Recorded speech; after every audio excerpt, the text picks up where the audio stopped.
Esta fogata contiene spoilers del tercer capítulo de la serie animada Onyx Equinox. Luego no digan que no les dije. Estás en un bosque. Frente a ti hay una fogata. Y más allá del fuego hay una persona. Sus ropas están bordadas con coloridas figuras geométricas y usa una máscara de liebre.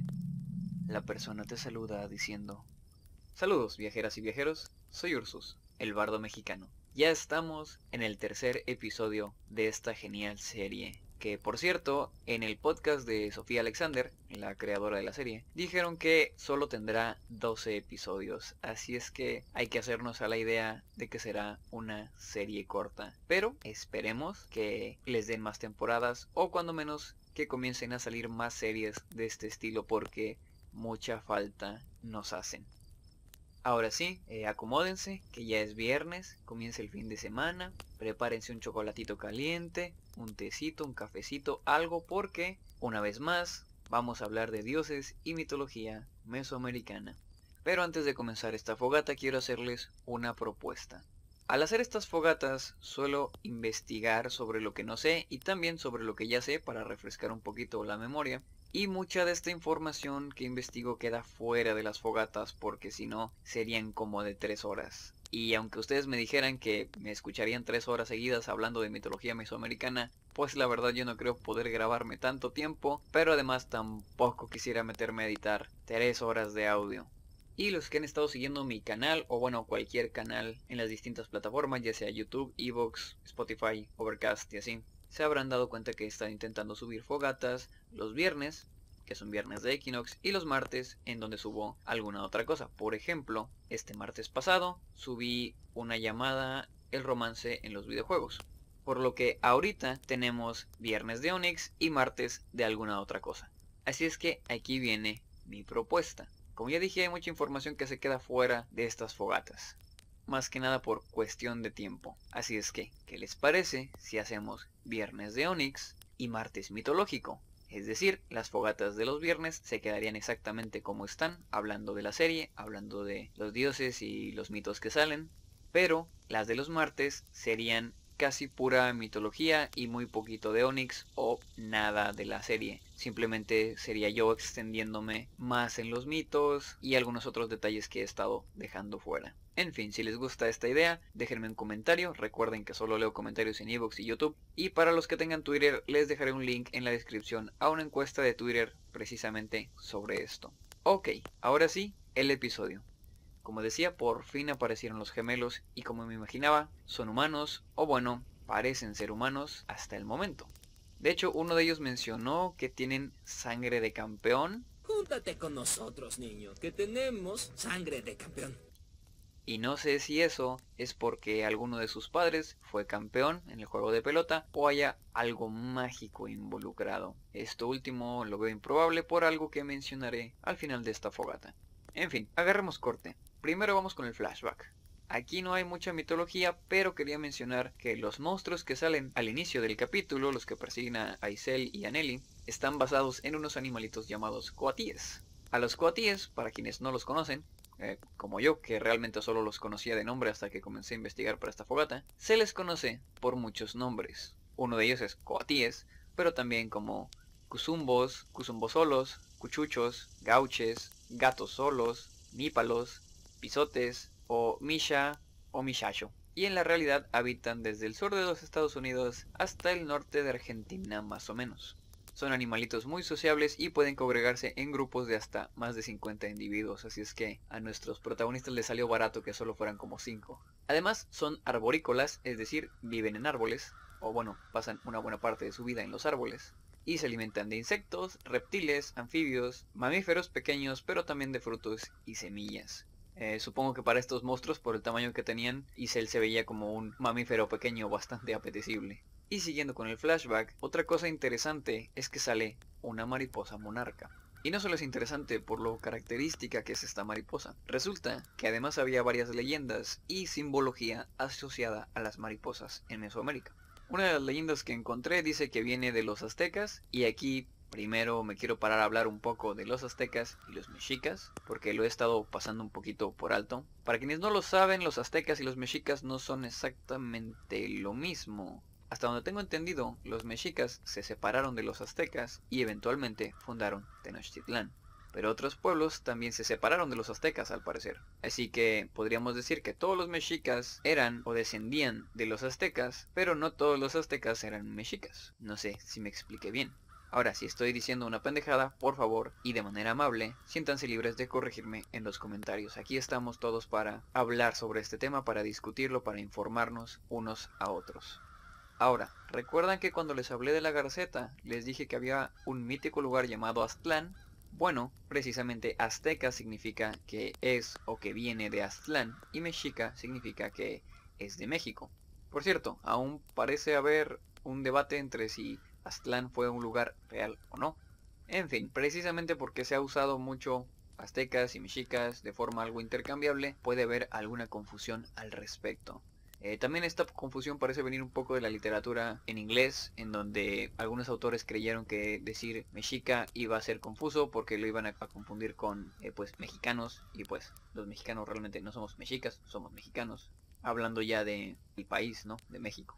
Como sea, la leyenda dice que las mariposas eran las almas de niños muertos que regresaban a la tierra, pues los aztecas veían una cara humana en las alas de las mariposas monarcas. Por otra parte, el grupo Mazahua, ahora tiene una H, entonces no sé si es Mazahua o Mazahua, pero en cualquier caso, este grupo conocía a estas mariposas con el nombre de hijas del sol, algo que probablemente se debía al color brillante de sus alas, o también porque las mariposas despiertan, por así decirlo, cuando llegaba el sol de la primavera. A mí en particular me gusta este detalle porque al relacionar las mariposas con el sol se pueden relacionar con Huitzilopochtli, quien recordemos también ya está asociado a los colibríes. Continúo. En la cultura teotihuacana la mariposa estuvo representada en sellos, narigueras y tocados. Sus formas van desde la más natural hasta formas completamente estilizadas, casi irreconocibles, digamos un poquito abstractas. Y en épocas más recientes, el pueblo mexica, portador de la cultura azteca, la representó en sellos, trabajos de pluma, pequeñas mantas, algunos códices, grabados en piedra o como parte de tocados y escudos de los guerreros. Y el nombre en náhuatl para designar a la mariposa era papalotl, o bueno, supongo que sigue siéndolo, no es como que náhuatl haya desaparecido, hasta donde yo tengo entendido. En fin, la mariposa también podía ser una representación del fuego y por ello podía ser un símbolo para representar la guerra. Por otra parte, la movilidad de la mariposa hizo que la tomaran como símbolo del movimiento del sol Nahui Olin, que es el quinto sol del mito de los 5 soles, el sol 5 movimiento. Algo que probablemente terminaré explicándoles más a fondo en los martes mitológicos. Ahora, volviendo a la mariposa, también se le relaciona con la diosa de la belleza, Xochiquetzal, y podemos ver que las mariposas tuvieron tanta influencia que se utilizaron en nombres de lugares. Por ejemplo, Papaloapan es un río que está ubicado en lo que ahora es el estado de Veracruz, y sus raíces, las raíces del nombre me refiero, son Papalotl, mariposa, y Apan, río, dando así el nombre o el significado del nombre, río de las mariposas. Y también en la palabra Papalotepec, que es una localidad en el estado de México, cuyas raíces, otra vez, Papalotl, que es mariposa, y Tepetl, que es cerro, dan el significado el cerro de las mariposas. Por último, el nombre papalote, como se imaginarán, viene de papalotl. Y hasta aquí los datos de este hermoso insecto. Continuemos con el capítulo. Vemos a Unicel pequeño jugando con lo que parece ser un jaguar con ruedas. Este detalle me gusta mucho porque estas figuritas, como que de animales con ruedas en las patas, existen. Y las hay de perros, jaguares, monos y algunos otros animales. Se han encontrado en sepulturas, así que se cree que tenían algún valor como juguetes rituales. Pero además algunos de estos juguetes con ruedas, entre comillas, como se les suele llamar, están huecos y por la forma en la que están construidos servían de flautas. Y bueno, eso es todo lo que sé sobre estos curiosos artefactos o estas curiosas piezas. Si saben algo, por favor déjenlo en los comentarios. Y una vez más, recuerden que solo leo comentarios en iVoox y YouTube. Disculpen que insista mucho con esto, pero sé que hay personas que me escuchan desde Overcast, desde Google Podcast y pues si me están dejando comentarios no los estoy viendo. En fin, sigamos. Ahora llegamos a esta parte en la que Yaotl dice: Pronto habrá una luna nueva. No hay tiempo para distracciones. Debes recuperar el artefacto de Oshtetun. Te llevará a las demás puertas del inframundo. Y yo sigo sospechando que la luna está siguiendo de cerca la aventura de Isel, pero, teorías aparte, Yautl está mencionando a Oshtetun, actualmente conocida como Calakmul, un yacimiento arqueológico situado en el sureste del estado mexicano de Campeche, en la región del Petén, que es precisamente en el núcleo de la reserva de la biosfera de Calakmul. Este sitio abarca aproximadamente 70 kilómetros cuadrados y posee más de 6.000 estructuras. Y llegó a ser la capital de un estado regional de aproximadamente 13.000 kilómetros cuadrados, habiendo sido, junto con Tikal y Palenque, uno de los grandes poderes de la región, durante el periodo clásico de la cultura maya específicamente. Y una vez más, esto requeriría su propia fogata para explicarlo, así es que continuamos con el capítulo. Cuando Isel entra en la ciudad, por fin aparecen los gemelos y el juego de pelota. Hablemos un poquito primero del juego. Hasta donde sé, el nombre náhuatl sería Tlachtli u Olamalistli, y en maya clásico, Pitz, con Z, P-I-T-Z. Aunque también lo he encontrado nombrado como Poctapoc, y fue un deporte con connotaciones rituales jugado desde el 1400 a.C. por los pueblos precolombinos de Mesoamérica. El 1400 a.C.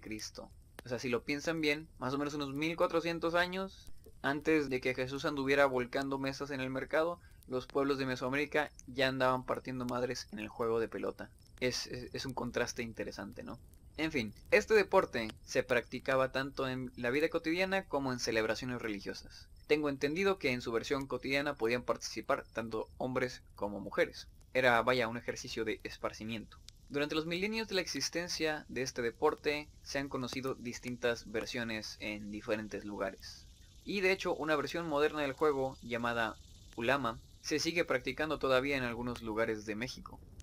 Y aparentemente otra de las funciones de este juego, de este deporte, aparte de ser algo religioso, podía servir también para resolver conflictos de diversa naturaleza, ya fuera pleitos por tierras, algún tributo, controles comerciales y algunas otras cosas. Yo supongo que cualquier cosa en la que un lado pudiera ganar y el otro perder, pues podía llegar a resolverse de esta forma. Como ya mencioné, hay muchas versiones de este juego, tanto el equipamiento como las reglas y las canchas varían mucho. Pero un ejemplo de una lista del equipamiento necesario para jugar puede ser la siguiente: máscaras o algún tipo de tocado en la cabeza, guantes y cueros protectores de pierna o de cadera. De hecho, en la serie podemos ver que los gemelos están vestidos más o menos de esta forma, y las tiras de cuero que podemos ver en sus muslos, en la parte como que superior de sus muslos, son precisamente los protectores de cuero. Ahora, la pelota, como muchos sabrán, estaba hecha de hule vulcanizado, lo que le proporcionaba sus propiedades rebotonas. Y ese hule viene, bueno, del árbol del hule, que es una especie nativa de Mesoamérica.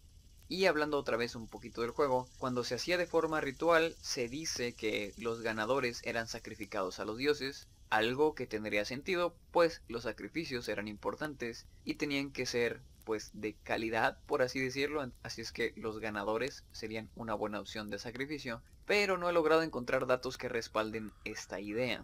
Sin embargo, supongo que por eso en la serie Mac menciona que no los deja jugar partidos oficiales, me refiero a los gemelos de la serie, porque podrían morir. Vamos a casa, se acabaron los juegos por hoy. Si fuera auténtica estarían muertos. La pelota puede esperar. Y después de esto, ahora sí, lo que todos estaban esperando, los aspectos mitológicos del juego y de los gemelos. Primero, un poco sobre el juego. Hay varias deidades relacionadas con este juego. Una es, por supuesto, Xochipilli, patrón de los juegos. ¿Recuerdan? Lo mencioné cuando hablé del juego de Patoli en la fogata pasada. Y otra deidad es precisamente la gemela de Xochipilli, la diosa Xochiquetzal, quien es la diosa de la belleza, las flores, el amor, el placer amoroso y las artes. Por cierto, Xochiquetzal y Xochipilli es otra dualidad de dioses que me gustaría que aparecieran. Creo que sería muy interesante. Pero bueno, otros dioses relacionados con el juego de pelota. Tenemos también a Xolotl, que hasta donde he visto, en algunos lugares aparece nombrado como el dios del juego de pelota, y esto puede deberse a que es un dios del inframundo y el juego, como ya veremos, está relacionado con este. Además, Xolotl es un gemelo y una versión del juego era jugada en parejas, así que probablemente algo de relación hay ahí. Y también se han encontrado representaciones de Venus en algunas canchas, y como ya había mencionado en fogatas anteriores, Xolotl es el Venus vespertino. Otro dios relacionado al juego es Huitzilopochtli, pues una de las interpretaciones que se ha hecho del significado del juego es que se jugaba para mantener el movimiento del sol, así que sería un enfrentamiento entre Huitzilopochtli y su hermana la luna, para que Huitzilopochtli pudiera salir una vez más y el mundo continuara su curso. Y por fin llegamos a los gemelos. Gemelos. Estas figuras son, como ya muchos sabrán, de la mitología maya. Salen directamente en el Popol Vuh, un libro que contiene varios mitos, entre ellos las aventuras de los gemelos. Y aquí quiero hacer una pequeña sección más o menos rápida hablando del Popol Vuh, porque tiene una historia algo extraña. ¿Pero a qué me refiero con extraña? Bueno, pues resulta que el Popol Vuh no es el Popol Vuh. Me explico. Probablemente hayan escuchado hablar de este libro, del que se dice que es el libro sagrado maya, y en él hay historias de mitología, cosas como la creación del mundo, la creación de la humanidad, entre otras cosas. Suena chido, ¿no? Pues como dije, el libro en sí tiene una historia extraña, y muy resumido, esto pasó más o menos así. A principios del siglo XVIII, el padre, Fray Francisco Jiménez, llegó a Guatemala. Se dice que se ganó el favor de los nativos y estos le confiaron un libro. Este libro, sin embargo, no era el Popol Vuh. Era un libro que fue escrito después de la conquista y se supone que estaba escrito en lengua quiché, pero usando el alfabeto latino. Así es que se cree que fue escrito por alguien del pueblo quiché que había aprendido a usar el alfabeto latino. Y esta persona recopiló los mitos de la tradición oral de su nación y los puso en este libro. Y el padre Jiménez tradujo este libro, del cual se desconoce su autor o autores. Sin embargo, el propio manuscrito, es decir, el libro que tradujo el padre Jiménez, decía que antiguamente existía un libro llamado el Popol Vuh, cuyo nombre se ha traducido como libro del consejo o libro de la comunidad. Y en este libro antiguo estaba anotado el origen del mundo y la humanidad y también una genealogía de reyes. Y en el libro, que supuestamente encontró el padre Jiménez, decía que como ya no existía el Popol Vuh original, por eso se estaba escribiendo este nuevo libro.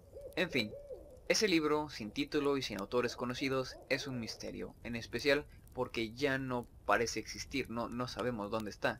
Solo se conserva la traducción que hizo el padre Jiménez, quien por cierto no tituló Popol Vuh a su traducción. Eso fue cosa de un francés llamado así, Charles-Étienne Brasseur de Bourbourg, quien hizo una traducción al francés y le puso Popol Vuh en el título, y luego esa versión fue traducida al castellano. A lo que voy con todo esto es que el Popol Vuh original lleva mucho tiempo perdido, no sabemos realmente qué le puede haber pasado.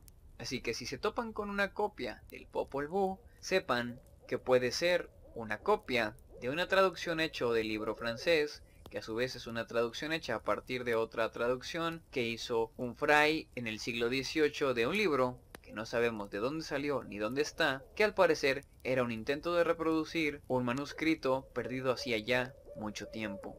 Debido a todo esto, obviamente se puso en duda la veracidad de este texto, porque incluso si el padre Jiménez encontró un texto a partir del cual hizo su traducción, al ser católico se sospechaba que pudiera haber editado algunas partes del material original para hacerlas encajar pues en su visión del mundo. Sin embargo, esta historia sigue dando vueltas, porque durante unas investigaciones en la ciudad maya de El Mirador, en la actual Guatemala, se encontró algo interesante. Una escultura del año 200 a.C. que cuenta la historia de los gemelos Hunahpu e Ixbalanque, que precisamente son los gemelos del mito que salen en el Popol Vuh. Y esta escultura del mirador, junto con algunos otros murales, hicieron considerar nuevamente la veracidad de esta traducción del Popol Vuh como un texto 100% maya quiché. Y hablando de mayas quichés, la civilización maya se extendió mucho y hay varios grupos mayas, entre ellos los quichés o los quiché, no estoy seguro de cuál sea el plural. Estoy mencionando esto bastante de pasada, pero quería dejarlo claro porque la civilización maya no era algo monolítico, se extendieron bastante. En fin, referente al Popol Vuh, que por cierto, no estoy seguro de cómo pronunciar, así es que disculpen mi pronunciación. Como decía, referente a este libro, después de todo lo que sucedió con el padre Jiménez y con el otro francés, que me resulta complicado pronunciar el nombre, han habido muchas traducciones, algunas más precisas y con puntos de vista desde la cultura maya. Y la versión que yo usé para esta fogata se titula Popol Vuh, las antiguas historias del Quiché, traducción del texto original con introducción y notas por Adrián Recinos. Ok, después de este preámbulo, pasemos a los mitos. En la serie de Onyx Equinox, los gemelos se llaman Kin y Yun, y son humanos. En los mitos se llaman Hunahpu e Xbalanque, y son dioses, o cuando menos semidioses, es un poco confuso, pero generalmente yo los he considerado dioses hasta ahora. Ahora, las historias son bastante largas, estamos hablando de que hay diálogos, sí, o sea, pues es una historia, suceden cosas, hay diálogos entre los gemelos y otros personajes, y son como más de 100 páginas, entonces creo que eso lo podemos guardar para los martes mitológicos. Aquí les voy a hacer un resumen muy resumido de la historia de los gemelos. Aquí vamos. Primero, había otros dos gemelos, llamados Hun-Hunahpu y Bukub-Hunahpu. Una vez más, disculpen mi pronunciación. Los nombres de estos dos dioses significan 1 Hunahpu y 7 Hunahpu. ¿Sí? Hun-Hunahpu es 1 Hunahpu y Bukub-Hunahpu es 7 Hunahpu. Y Hunahpu parece que significa ser batanero. Algo que tiene sentido porque estos gemelos, además de ser famosos jugadores del juego de pelota, eran habilidosos cerbataneros. De hecho, eran tan poderosos que ni siquiera necesitaban proyectiles en sus cerbatanas. Únicamente soplando viento a través de su cerbatana podían matar cosas. Y no sé si esta parte del mito la van a implementar en la serie, pero sería interesante que lo hicieran. Ok, Hun-Hunahpu y Bukub-Hunahpu jugaban a la pelota con Hun-Bats y Hun-Choen, que eran hijos de Hun-Hunahpu. Pero como la cancha estaba sobre el Xibalbá, o sea, imagínense que vivían en departamentos y la cancha del juego de pelota estaba arriba del departamento de los señores del Xibalbá. Entonces el ruido de la pelota al botar molestaba a los señores del Xibalbá. Algo pues comprensible, ¿no? ¿A quién le gustaría que estuvieran todo el día peloteando sobre su casa? Así que los señores del Xibalbá urdieron un plan para deshacerse de los gemelos. Se viste de monja y urde un malvado plan. Los invitaron a jugar al inframundo, pero una vez ahí les hicieron como que bromas. Realmente los estaban torturando, pero toda la situación se ve como si les estuvieran haciendo bromas pesadas. Y después de eso les dieron una tarea imposible. Y cuando los gemelos no pudieron cumplir esta tarea imposible, los mataron. Y después de matarlos colgaron la cabeza de Hun-Hunahpu en un árbol. Y este árbol, que nunca había dado frutas, de pronto se llenó de fruta. Esto le maravilló a los señores del Xibalbá y ordenaron que nadie podía acercarse al árbol ni tocar las frutas. Pero obviamente, como con toda prohibición, alguien desobedeció. Alguien fue y dijo, oye, esa fruta se ve chida, yo la quiero. Y ese alguien, en este caso, fue Ixquic, quien era la hija de uno de los señores del Xibalbá. Así que ella escuchó de este árbol, le interesó, se acercó al árbol y habló con la cabeza cercenada de Hun-Hunahpu. Y luego quedó embarazada de este dios después de que la cabeza le escupiera en la mano. Es mitología, no lo vamos a cuestionar. Continuemos. El padre, al enterarse del embarazo, porque pues pasaron 6 meses y pues Ixquic se vería bastante embarazada, la manda a matar. Sí, no le gustó lo del embarazo y la mandó matar. De hecho, ordenó a unos búhos, que los búhos tienen su nombre, pero realmente no tengo mucho tiempo de entrar en ese tipo de detalles ahorita. La cosa es que creo que eran como 4 búhos que servían a los señores del Xibalbá y les ordenó que mataran a su hija y le trajeran su corazón en una jícara. Ixquic, después de batallar un poco, convence a sus ejecutores de dejarla libre y falsifican el corazón usando la savia roja de un árbol. Luego, ella, embarazada, se va a vivir con la madre de Hun-Hunahpu y Bukub-Hunahpu, y con los hijos que Hun-Hunahpu ya había tenido antes.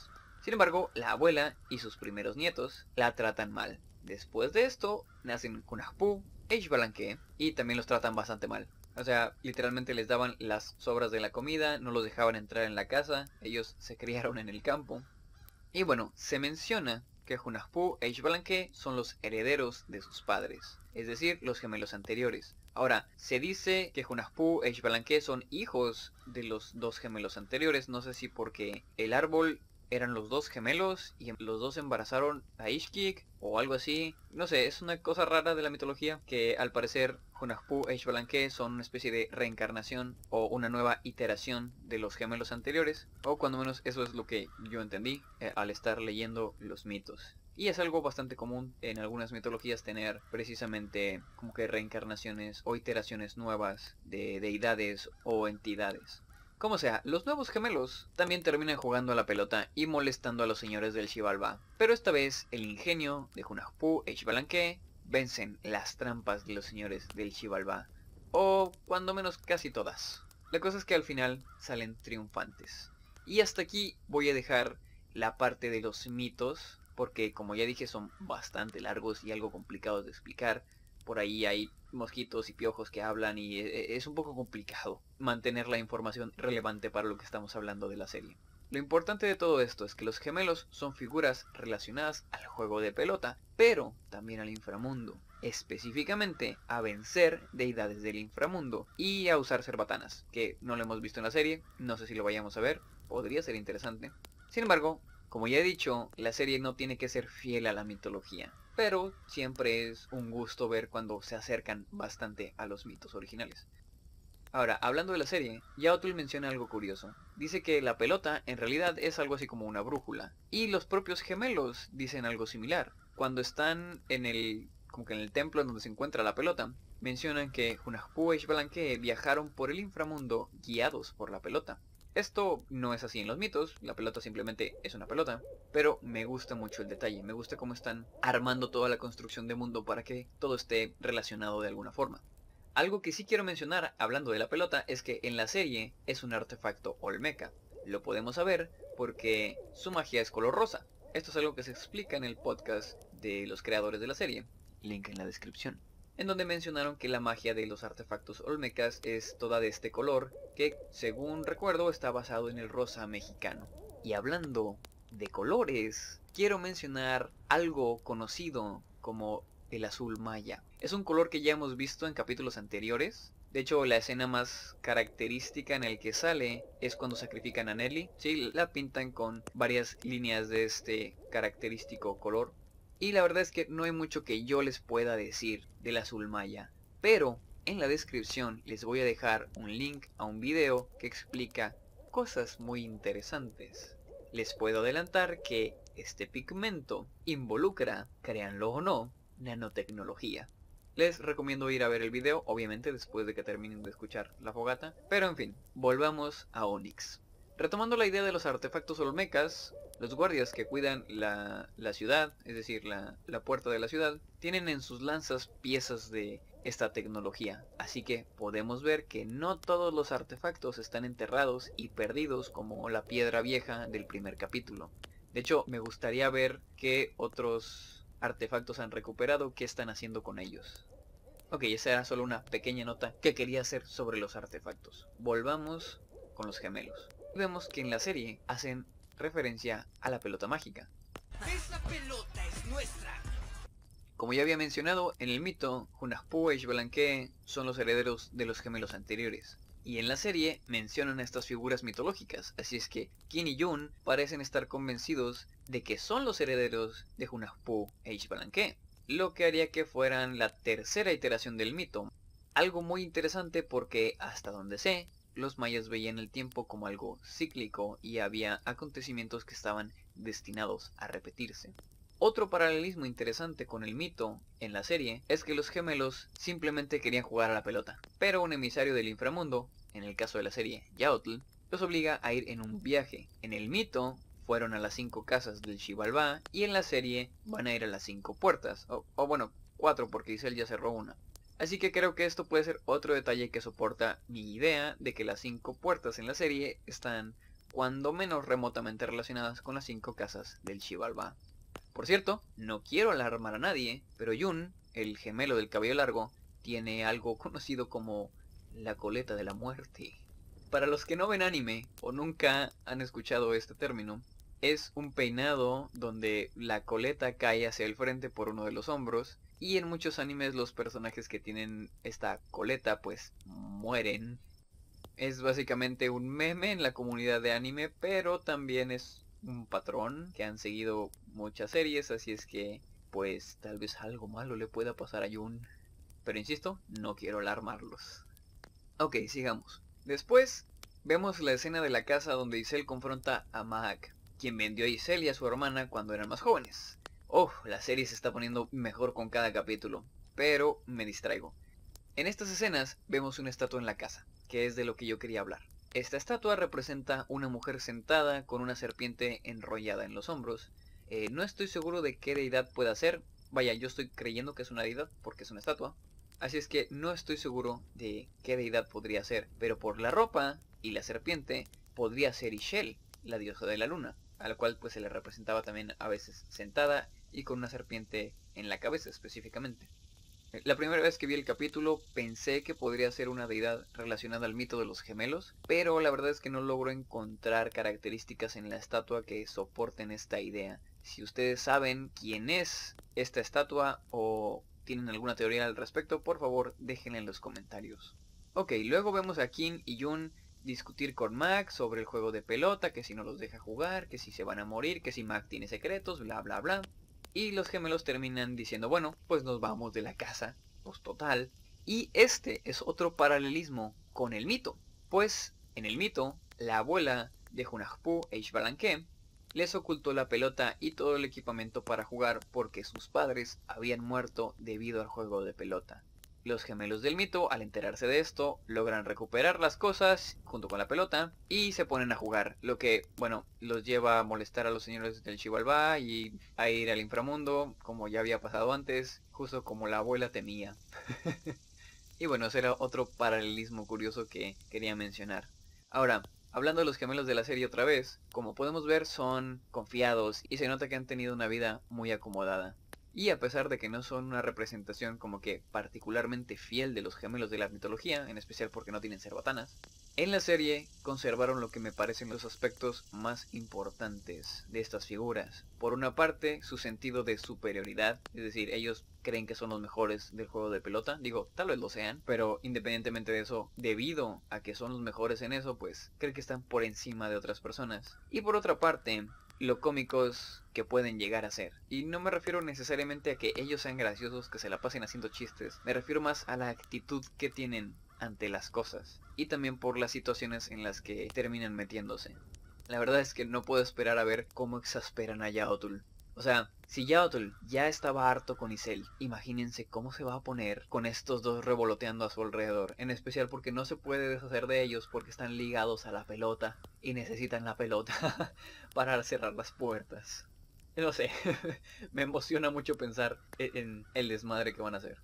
Ahora, por otra parte, también me emociona ver el arco de estos dos personajes. Porque podemos ver que Jun, el del cabello largo, o bueno, el del cabello más largo, es amable con Isel cuando Isel pues está bastante perdido. Así que me imagino que durante el viaje se volverán algo menos egocéntricos o cuando menos un poquito más empáticos.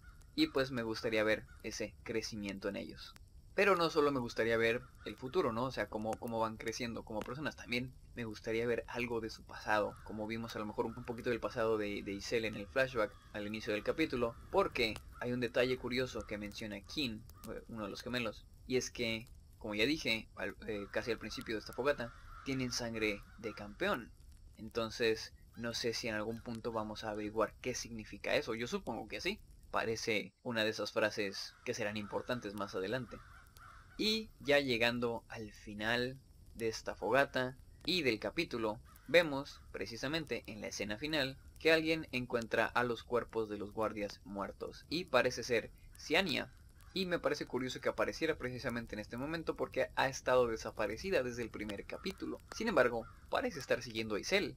No sé si lo está haciendo por cuenta propia o a lo mejor la contactó a alguna deidad o incluso la supuesta sacerdotisa de la que hemos estado hablando, la que tal vez se convierte en Garceta o tal vez no sabemos. Tendremos que esperar a los siguientes capítulos para averiguarlo, pero ahí parece haber un poquito más de misterio.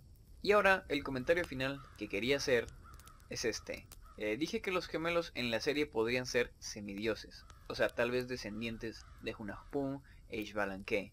Eso sería interesante, pero no estoy seguro de que esa sea la dirección que vayan a tomar en la serie.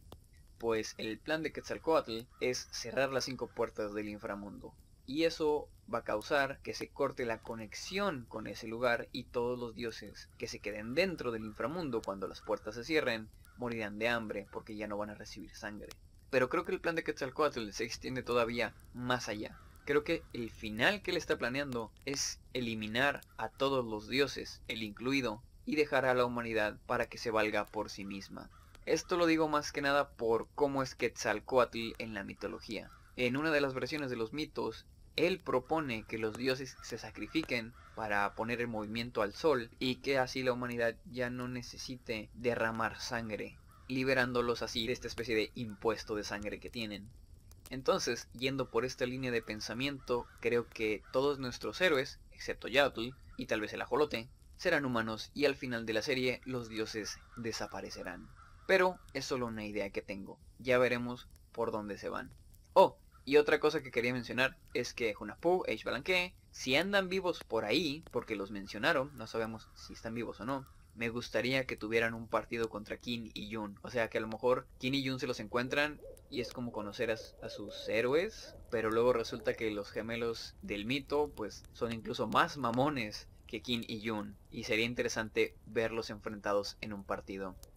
Y ahora también les quiero preguntar a ustedes qué les gustaría ver que hicieran los gemelos. Oh, ya, última nota. Es que hay tantas cosas. Pero última nota. Puede que lo sepan, puede que no. Yo de hecho me enteré hace poquito. Pero las flores de Nochebuena, o sea, las plantas de Nochebuena que conocemos, tan famosas, tan características de la Navidad, son unas plantas nativas de aquí de Mesoamérica. Y no me acuerdo bien del nombre, no me acuerdo si eran directamente las flores de sangre o una cosa por el estilo. Pero por su color característico eran relacionadas y ofrecidas hasta cierto punto a Huitzilopochtli, el dios de la guerra. Se usaban creo que en diferentes como que fechas, pero una de esas fechas estaba dedicada a Huitzilopochtli. Así es que ya saben otro dato curioso de cosas cotidianas que utilizamos y que normalmente relacionamos con algo, en este caso las Nochebuenas y la Navidad, que solían ser o solían tener otro significado antes. Y bueno, supongo que en algunos lugares sigue teniendo ese significado. Pero bueno, ahora sí hemos llegado al final de esta fogata. Recuerden que si quieren el martes mitológico, dejen comentarios y también pueden ir a votar en Twitter. Pueden seguirme en Twitter para enterarse de los temas de los nuevos episodios y cuando subo nuevas lecturas. Y en Instagram para ver fotos de mis michos, mi jardín, mi comida casera y algunas esculturas embrujadas que hago de vez en cuando. También recuerden que las plataformas principales de este podcast son Evox, YouTube y Spotify, en ese orden, pero también pueden escucharme desde Anchor, Breaker, Google Podcasts, Pocket Casts, Radio Public y Overcast. Nos vemos la próxima fogata, viajeras y viajeros. El fuego se apaga. Al abrir los ojos te das cuenta de que has vuelto a tu día normal.